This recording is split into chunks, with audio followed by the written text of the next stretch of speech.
যদি আপোনাক কোনোবাই বুজি পোৱা নাই তেন্তে সুখী হোৱাৰ কোনো প্ৰয়োজন নাই এটা কথা মনত ৰাখিব ভাল কিতাপ আৰু সঁচা মনৰ মানুহক অকলে বুজিব নোৱাৰে কাৰোবাক পাহৰিবলৈ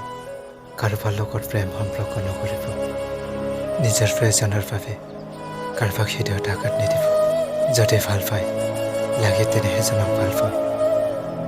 যেনে কথাত আপোনাৰ তেতিয়া আহি উঠে যেতিয়া আপোনাৰ হাঁহিবলৈ অলপ ইচ্ছা নাথাকে কিছুমান লগত থকা সম্পৰ্ক ভগৱানে বেয়া কৰি পেলায় যাতে আমাৰ জীৱনটো বেয়া হৈ নাযায় আচলতে জীৱনত কোনোবা আহিব অলপ সময়ৰ বাবে অভিনয় কৰিব আৰু দুদিনৰ পিছত আঁতৰি যাব ইয়াকে কৈ জীৱন আজি সুখী কাইলৈ চকু চকু ফালি আজি চিনাকি আপোনজন কাইলৈ মহচিন